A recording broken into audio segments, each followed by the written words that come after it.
Bien, en los siguientes vídeos vamos a hacer alusión a una serie de aspectos relacionados con la evaluación. Hablaremos sobre qué es evaluar, cuándo evaluar, cuáles son los momentos de la evaluación, qué criterios seguimos para evaluar, qué instrumentos podemos utilizar para evaluar, etc. Bien, en primer lugar, ¿qué entendemos por evaluación? La evaluación del aprendizaje del alumnado puede concebirse como un proceso que da a conocer sus logros, es decir, la obtención de los objetivos, de los resultados, de qué manera ha alcanzado esos logros, analizando así una serie de aspectos cognitivos, experienciales y conductuales del ser humano, tanto a nivel individual como social, y relacionados con la responsabilidad, con el esfuerzo, con el interés que puede mostrar este en su aprendizaje, en función así de unas condiciones que sirven de indicadores para emitir un juicio de valor objetivo y sensato en forma de calificación, ya sea cuantitativa, es decir, numérica, o cualitativa. Actualmente se apuesta más por un planteamiento que integre e involucre ambos métodos de evaluación, es decir, cuantitativo y cualitativo, con el objetivo de obtener la información más completa posible del proceso y los resultados del aprendizaje.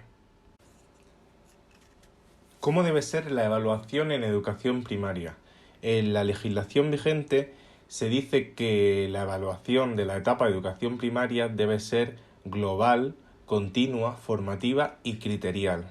¿Qué quiere decir todo esto? Global, en el sentido de que ha de considerar el progreso del alumnado en todo su conjunto curricular, adecuando al contexto y a las peculiaridades del alumno. Continua, por estar vinculada al proceso de enseñanza-aprendizaje del alumnado, facilitando la toma de decisiones permanente y revisable en cualquier momento del proceso de enseñanza-aprendizaje. Formativa, por facilitar la mejora constante de ese proceso y de los resultados de enseñanza-aprendizaje del alumno. Y criterial, por tener en cuenta las normas de evaluación recogidas en la normativa, es decir, nuestra evaluación ha de tenerse en consideración la legislación pertinente. ¿Qué fases hemos de tener en cuenta o en consideración a la hora de plantear la evaluación? Principalmente debemos tener en cuenta tres fases. Una primera fase donde se determinen las normas de evaluación, la descripción de los criterios y la definición de los estándares de aprendizaje a partir de los cuales nosotros vamos a evaluar.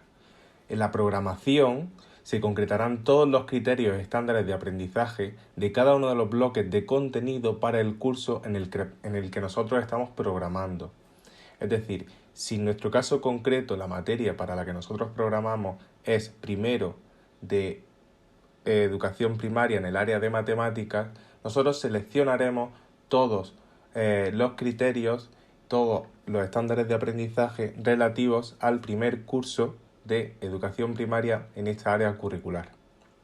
En la unidad didáctica, esos criterios serán más específicos y responderán única y exclusivamente a los objetivos, a los contenidos y a las competencias que se trabajen en dicha unidad. En una segunda fase, tras considerar las razones de evaluación, se ha de recoger la información necesaria del grado de consecución de los objetivos de aprendizaje por parte del alumnado, percibiendo de esta manera lo que saben del tema, la adquisición de competencias o el desarrollo de actitudes, por ejemplo. Es importante en este sentido confeccionar, elegir o adaptar las técnicas y los instrumentos de evaluación, entendiendo por técnicas aquellos procedimientos a través de los que se realiza la evaluación.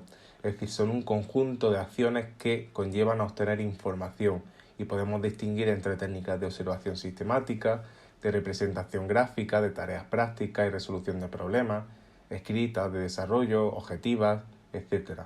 Así, los instrumentos son los recursos mediante los que se obtendrá dicha información, es decir, parten de las técnicas y son los recursos más concretos. Y como por ejemplo tendríamos una lista de observación, una rúbrica, un examen de desarrollo, de preguntas cortas, entre otros. Y por último, una tercera fase en la que una vez que tenemos los datos oportunos y se constata el nivel de adquisición de los supuestos de evaluación, se pueden tomar las decisiones sobre la forma de actuar, es decir, si se considera apto o conveniente, si sería necesaria una recuperación de alguna parte del currículum, bueno, o entre otras cosas, si se puede seguir pues avanzando. Por tanto, en esta tercera fase lo que se hace finalmente es emitir el juicio de valor, la toma de decisiones. Por tanto, el proceso de evaluación, ¿qué vamos a evaluar por tanto? Se evalúan todos los elementos curriculares que componen el qué enseñar, es decir, los objetivos de aprendizaje establecidos, el grado adquirido de las competencias y los conocimientos y saberes integrados en los contenidos de cada área, asignatura, materia o módulo. ¿Qué referentes vamos a utilizar para evaluar?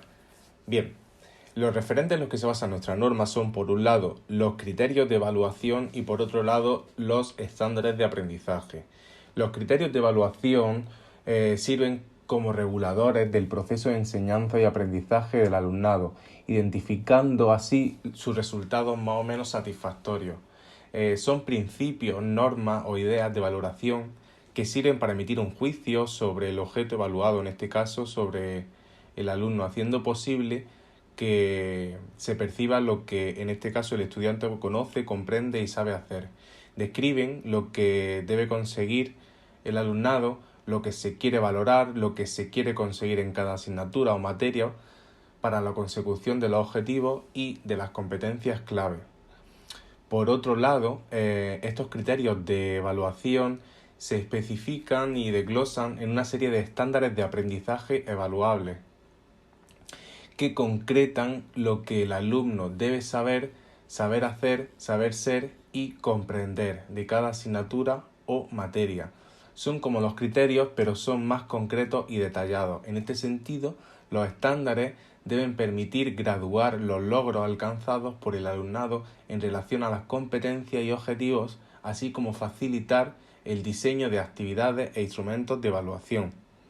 Tal y como se recoge en la diapositiva, la diferencia principal entre los criterios de evaluación y los estándares de aprendizaje evaluables sería que estos últimos determinan el grado de consecución de los primeros.